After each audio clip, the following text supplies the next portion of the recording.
What's going on, everybody? Kevin Cage here with another crypto update. I am back, and I know it's been a while. I'm back stateside for Christmas, and I'm going to be working off my laptop, and if you guys hear a lot of noise in the background, this is what I'm dealing with. So I brought a cat home, the other one is not too happy, so they're chasing each other around the house. I just hope they don't jump on my desk and knock over my water. And if you guys want to read this, I just want to give a big thank you because this year has been absolutely crazy. 2025 was life-changing for me. I've been to hell and back, so I'm just grateful to be here. I want to give a big thank you to anybody still watching. After the pulmonary embolism, I spent a total of 6 months away with maybe a 2-week visit in between that from my fiance, but just great to be back with her because it has been a wild ride. But anyways, we're going to dive into a bunch today. We're going to go over some recent Ripple and XRP news. We'll talk about ISO. I want to talk about what I believe we see in 2026 with quantitative easing. So first up, one of the most obvious things we are seeing is precious metals are absolutely exploding in the new highs. So here on the left, we have silver on the monthly and we have gold on the right. And a lot of other precious metals are performing really well, so I just drew a sloppy cup and handle pattern. I don't know if we see the same measured move, so not financial advice, but I do have high hopes for silver over the long term.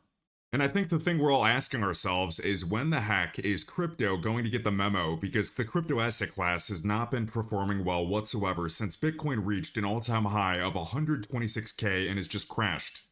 And with that being said, I believe that even silver over the next 5, maybe 10 years goes over $1,000. Right now it's at $68. And looking at Bitcoin's market cap, $1.78 trillion. Silver is at $3.8 trillion and gold is even bigger, over $31 trillion. And taking a look at CoinMarketCap, the entire crypto asset class is at $3 trillion, so silver's market cap is bigger than the entire digital asset class. And we're going to talk about quantitative easing, QE, essentially monetary printing or injecting liquidity into the market, but we have to keep in mind stablecoins. The market cap today is $310 billion. The predictions by Bernstein are exceeding $2.8 trillion for the stablecoin market cap over the next couple years. So taking a look at this website, we know that QT, quantitative tightening, has ended officially, and that sets the stage for QE. And down below, we can see the price history of the Fed's balance sheet in billions.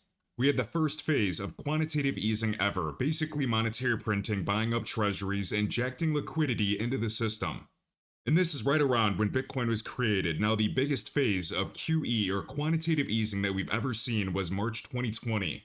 And notice, looking at the Fed balance sheet right there, in March 2020 or February 2020, we absolutely explode, and then they started withdrawing liquidity, ending the printing in 2022. And this is the crypto asset class, or the total crypto market cap, excluding Bitcoin and Ethereum, so really looking at alts and stablecoins.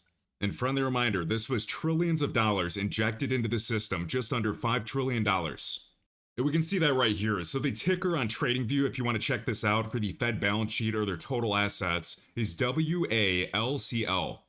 So based in March 2020 up until 2022, we saw the last major bull run with an actual alt season of Bitcoin dominance crashing.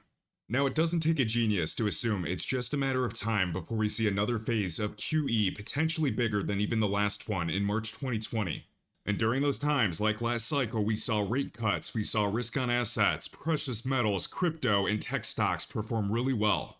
And I even recently saw Raoul Pal explaining that he predicts that we're going to see $7 to $8 trillion printed just to cover the debt interest payments over the next 12 months. If he's even remotely close, that is a very big deal, significantly bigger than 4.8 trillion.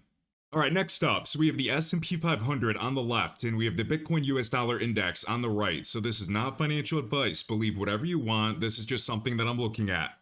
So we know the S&P 500's market cap is coming up to $60 trillion, and Bitcoin today is under $2 trillion.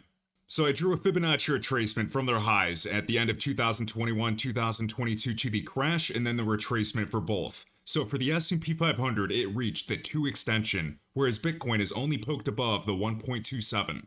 And for reference, both of these are on the logarithmic scale, and then if we go to fibs, they're also based on the log scale. So looking at this, we either have two major thoughts. This is the end of the bull run, Bitcoin crashes down to say 30K, or this is a fake out. We crash like the S&P 500 and then do one big rise. And that's the way I'm looking at the market today. I will not be confident if we do close this full monthly candle below the 8 exponential moving average, because last time, or at least historically, that means that it is the end of the bull run. The only exception to that was back here in June 2021. We closed a full candle below and then created one more high, but we had bearish divergence. So that's what I'm looking at today. Either the bears are right and Bitcoin is beginning its bear market. We're going to be crashing down to maybe 30K, or this is going to be a fake out like we saw with the S&P 500 with a very sharp flash wick and then a strong V-shaped recovery.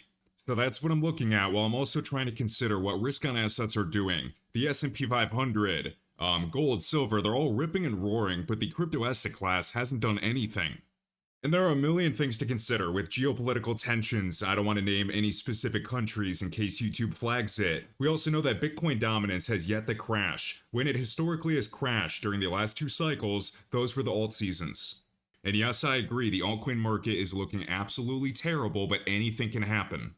And yes, I strongly believe in the digital asset class. I believe with ISO 222, with the migration being complete and they're still transitioning, that there are big things ahead, including the stablecoin market cap likely going to explode, and then even other things like QE and Raoul Pal's prediction of $7 to $8 trillion being injected into the economy over the next 12 months. So I'm keeping crypto exposure long term no matter what, with money that I can afford to risk and let sit there. It's not money that I need to pay a mortgage or anything like that. I've set my risk appetite and my time horizon and I'm doing nothing. In hindsight's 2020, I wish I did more profit taking a few months back, but I've just had a lot going on. And what I know personally is that I want exposure during the next big phase of QE. If you don't like crypto, that's fine, but keep an eye on precious metals and even tech stocks. And with the rise of AI, this is an entirely different market than what we've seen over the past couple cycles, or at least what I've seen since 2017. With the creation of ChatGPT and LLMs, I strongly believe, and this isn't guaranteed, but I think it's logical, that there are AI softwares that are already integrated directly into market makers. They can see every single live order, and there is rampant manipulation. There is so much manipulation in the equities market today. It shouldn't be a surprise whatsoever. There's AI out there that's scanning tweets, gauging community engagement, and looking at what the market is thinking and making predictions. There are tons of software out there that can scan YouTube videos live and then try to front run what those viewers are going to be watching, specifically for YouTubers that are getting 100,000 views. So this is what I think, and I want you guys to think for yourselves and make a plan. If you want simple and risk-free investing, you shouldn't be in the crypto asset class. This is for asymmetric returns and long-term potential. We're going to find out if these tokenization estimates are all hype or they are actually legitimate. I believe they're real. I have to check what's going on with the Clarity Act, but you have to understand that everything will be tokenized in the future. There are a variety of asset classes with dozens, if not hundreds of trillions of dollars out there. This doesn't happen overnight. And the people that complain the loudest are usually retail investors that haven't experienced multiple cycles. They're not from the traditional world where they've been investors for a decade or two. It's people that are impatient. They're looking for quick flips. It's hard to cut through the noise sometimes, so make your own judgment, but just look at history. Look at Twitter sentiment, YouTube comments during every single bear market or during every single price crash. I remember when Bitcoin crashed under 20K, it was absolutely the end back in 2022. And next up, for anybody keeping tabs on Monad, MON, this is an asset that I'm holding that I bought in a pre-sale on Coinbase. This has been added to iTrustCapital, along with Mantle or MNT. So great to see a lot more assets available on iTrustCapital, and now they have over 90 plus different digital assets, including gold and silver. And I've been with iTrustCapital since January of 2020, so marking next month will be 6 years. Time absolutely flies. So feel free to check them out, linked in the video description, for a Roth IRA with tax-free growth or even a premium custody account. So great to see we have 90 plus different digital assets and precious metals available. And taking a look at global M2 or the money supply versus Bitcoin, we can see an obvious correlation. When global liquidity rises, so does Bitcoin. The only difference is today we have Bitcoin coming down and global liquidity is steadily rising. Is this the beginning of the bear market, or are we going to see a big flip out of nowhere in 2026? Alright, next up, taking a look at the ISO 222 compliant coins tokens list. So keep in mind there are no such thing as an ISO token per se. ISO 222 is just a messaging standard. They are not electing or choosing any protocols. It's just a messaging standard. It's agnostic. So in this list at least we have XRP, Cardano, Quant, Algorand, Stellar, Hedera, IOTA, XTC, Corium, you could even say Casper. There are several networks out there. Likely even more, and we also know that last month in November of 2025, it was a very big month. Because we know that the migration is complete, so to speak, so they actually ended the ISO 222 coexistence period on November 22nd. So this 222 is now the required standard for cross-border payment instructions. So going forward, this is the new standard. A new era for global payments. So we might see a lot of false marketing or information out there with different blogs, but just understand that the migration is complete at the network level, but there's still a transition that's going on, and this could last a few years. So this standard is now the required language on major rails like Swift and Fedwire. This creates technical demand, but not marketing demand. Crypto projects that benefit will be the ones that can map natively to ISO 222 data fields, support rich metadata, and integrate with banking, custody, compliance, or settlement workflows. And I absolutely want to see digital assets, the crypto asset class, operating as infrastructure, but we still need regulation. And this isn't a quick flip, but what's most important to understand is that ISO 222 is raising the bar for which digital asset infrastructure can realistically integrate with global finance. And while a lot of retail investors might laugh at ISO tokens in this narrative, that's fine. I've seen all I need to see personally, and I absolutely hold ISO tokens over the long term. Alright, so I hope you guys enjoyed the first 10 minutes or so of playing catch up, going over a lot of macro news and things that have been going on. I know that attention spans aren't there with TikTok and shorts, but let's dive into a lot of recent Ripple and XRP news because we have a lot going on. So we have this blog from Ripple. Ripple Payments sees the first European bank adoption with Amina Bank. So 10 days ago, Ripple announced a new partnership with Amina Bank AG to support near real-time cross-border payments for Amina Bank's clients using Ripple Payments. And we know the company Ripple has evolved a lot. We have Clarity for XRP, we have not only Ripple Payments, but we also have Ripple Custody, stablecoins, you name it. And looking at Ripple Payments, a regulatory compliant global payments platform with over 75 different money transfer licenses that are active, and we have 5 pending jurisdictions throughout the European Union and the United Kingdom. And I believe this is accurate, so we have the United Kingdom, Switzerland, Japan, the UAE, and Singapore. And friendly reminder, Ripple Payments uses the XRP ledger. And use cases include treasury and liquidity management, payroll and disbursements, invoice and B2B payments, on and off ramps for digital assets, stablecoins, and then even remittances. And why do I believe in the company Ripple? Well, keep in mind they have a $40 billion valuation. So there are a lot of theories, conspiracy theories, or even concerns of Ripple not actually leveraging XRP in the future. I disagree. I believe the XRP ledger is going to be used. You don't spend a decade building a network, liquidity, securing it, having it never been hacked for it not to be used. They're building real-world asset use cases, stablecoins, etc.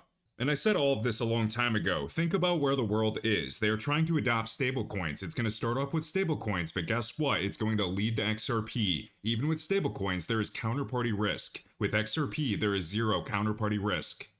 If you've read a lot of the older posts by David Schwartz, he basically painted this picture years ago. So anyways, back to this news of Ripple Payments being used by Amina Bank, and they are regulated by FINMA in Switzerland. And they become the first European bank to use Ripple's licensed end-to-end payment solution.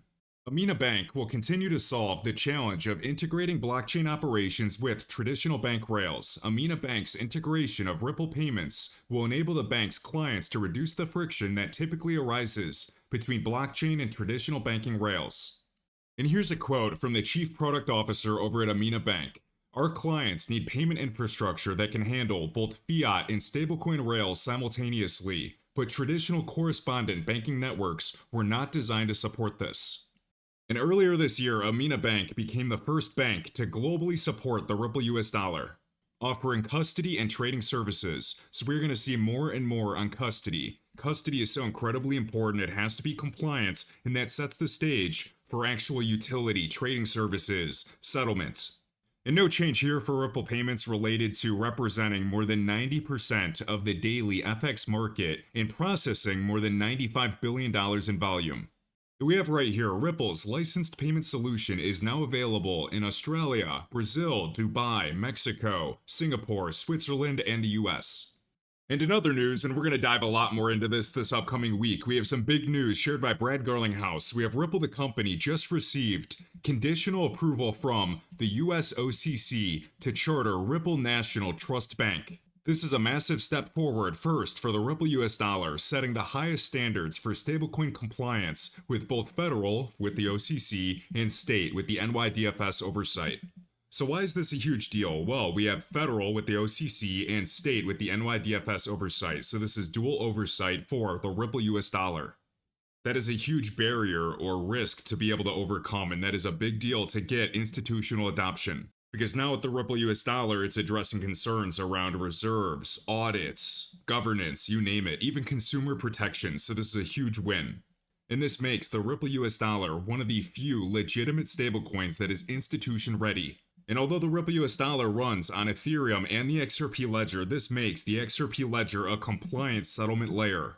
And this is just overall a very big long-term signal. We even have Bank XRP sharing this right here. And we have Bank XRP sharing the OCC has granted preliminary conditional approval only. So I want to emphasize that none of this is some big rumor, and usually just to get conditional approval is one of the hardest steps. So we have an actual OCC control number right there. We have to understand that most applications that are trying to do anything similar are never even going to get to this point, so this is a very big deal for the company Ripple and the Ripple US dollar. So for the Ripple US dollar to get this since launching just last November, this is a huge deal, and I can't emphasize that enough. Thinking about other stablecoins like Paxos, I think that they have some degree of NYDFS oversight. Of course, we know Circle with USDC. I don't believe there's any OCC supervision. There might be. I think the PayPal US dollar has some oversight with the NYDFS, and then even I think the Gemini stablecoin might as well. And obviously Tether, one of the largest stablecoins in the market, it's completely offshore. I don't believe it has any oversight over the NYDFS or the OCC. So the question I have for you is, as liquidity grows, what are institutions going to choose when they need a stablecoin? If you enjoyed this video, be sure to smash the like button and let me know your thoughts down below. You can find all links to my crypto resources, including tools for charting, trading bots, wallets, portfolio trackers, and exclusive discounts right in my link tree in the video description. Thanks for watching, and I'll catch you in the next one.